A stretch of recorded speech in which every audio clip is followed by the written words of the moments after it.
ತಾನೇ ಬಂತು. ಅದರಲ್ಲೂ ಎರಡನೇ ವಿಶ್ವಯುದ್ಧದ ನಂತರ ವಿಶ್ವಸಂಸ್ಥೆ ಪ್ಯಾಲೆಸ್ಟೈನ್ನ 2 ಭಾಗ ಮಾಡಿ ಒಂದು ಇಸ್ರೇಲ್ ರಾಷ್ಟ್ರವನ್ನು ಮಾಡ್ತೀವಿ ಅಂತ ಹೇಳಿದ್ರು. ಅರಬ್ಬರು ತುಂಬ ಒಂದು ತೀವ್ರವಾದಂತಹ ವಿರೋಧವನ್ನು ವ್ಯಕ್ತಪಡಿಸಿದರು. ಹಲವಾರು ಹತ್ಯೆಗಳು ನಡೀತು. ಹಲವಾರು ಬ್ರಿಟಿಷರನ್ನು ಕೂಡ ಇವರು ಹತ್ಯೆ ಮಾಡಿದ್ರು. 1948 ಮೇ 14 ಬ್ರಿಟಿಷರು ಇಸ್ರೇಲ್ ಎನ್ನುವ ಒಂದು ರಾಷ್ಟ್ರವನ್ನು ಮಾಡಿ ಯಹೂದಿಗಳಿಗೆ ಒಪ್ಪಿಸ್ತಾರೆ.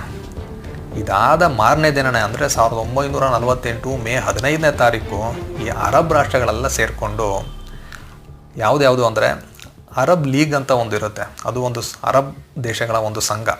ಅದರಲ್ಲಿ Egypt, Lebanon, Jordan, Syria, Iraq ಮುಂತಾದ ರಾಷ್ಟ್ರಗಳಿರ್ತವೆ.